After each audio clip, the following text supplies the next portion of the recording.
যেই ঘরে ছোট্ট কন্যা সন্তান আছে সেই ঘরের মানুষ ভুলেও তিনটি কাজ করবেন না। এই কাজগুলো থেকে আমাদেরকে দূরে সরে আসতে হবে। কন্যা সন্তান কিন্তু অনেক দামি জিনিস। যেই ঘরে কন্যা সন্তান থাকে, সর্বপ্রথম সন্তানটা কন্যা সন্তান হয়, ওই ঘরের ভিতরে আল্লাহ তাআলা বারাকা দিয়ে দেন, বরকত ঢেলে দেন, বৃষ্টির মতো আল্লাহ তাআলা রহমত নাজিল করে থাকেন। কিন্তু অনেকেই আছে কন্যা সন্তান হলে অখুশি হয়ে যায়, অসন্তুষ্টি হয়ে যায়, স্যাটিসফাই হয় না। বাচ্চা যদি ছেলে সন্তান হয় তাহলে সাথে সাথে পুরো এলাকায় বৃষ্টি বিতরণ করে, আর কন্যা সন্তান হলে মুখ দিয়ে আলহামদুলিল্লাহ বলে না।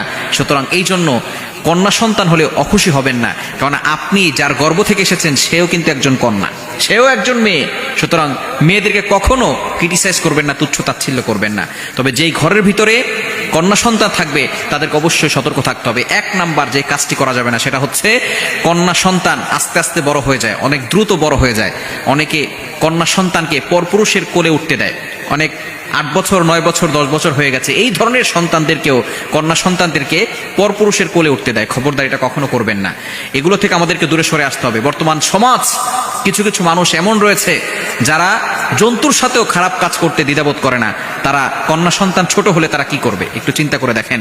এজন্য একমাত্র বাবা ছাড়া, আপন ভাই ছাড়া কারো কাছে আপনার সন্তান কিন্তু নিরাপদ নয়। এজন্য অবশ্যই আপনাকে সতর্ক থাকতে হবে। আপনার এই ছোট্ট কন্যাটিকে, যার বয়স আমরা মনে করি 7 বছর বয়স হয়েছে, 8 বছর বয়স হয়েছে, 9 বছর বয়স হয়েছে, এখন তো বড় হয় নাই, কোনো সমস্যা নাই। আপনি সব সময় বিষয়কে খেয়াল রাখবেন, কেউ যাতে করে আপনার কন্যাকে কোলে না নেয় এবং এমনভাবে আদর করতে না যায়, এই বিষয়গুলো খেয়াল রাখবেন। নাম্বার 2, দ্বিতীয় নাম্বার হচ্ছে, কন্যা সন্তানকে কখনো আপনি ঘর থেকে একা ছাড়বেন না। এই ভুল কাজটি কখনো করবেন না। কন্যা সন্তান দামি, এজন্য অবশ্যই তাদেরকে বডিগার্ড দিয়ে তারপরে সব জায়গায় নিয়ে যেতে হবে। নারীদেরকে আল্লাহ তাআলা সম্মান দিয়েছেন, যারা সম্মানীয় ব্যক্তি তাদেরকে কিন্তু আশেপাশে বডিগার্ড দিয়ে রাখা হয়, যাতে করে তাদেরকে কেউ আক্রমণ করতে না পারে। সুতরাং প্রত্যেকটা নারীর জন্য আল্লাহ তাআলা বডিগার্ড দিয়েছেন। তার বাবা হচ্ছে তার বডিগার্ড, তার আপন ভাই হচ্ছে তার বডিগার্ড, তার স্বামী হচ্ছে তার বডিগার্ড, তার ছেলে হচ্ছে তার বডিগার্ড।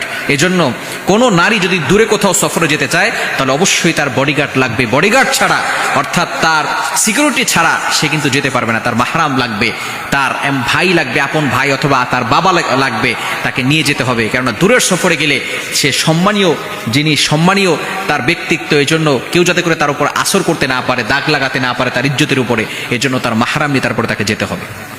এজন্য ছোট্ট সন্তানকে আমরা অনেক সময় একা একা ছেড়ে দেই। খবরদার, এই কাজটি আমরা কখনো করব না।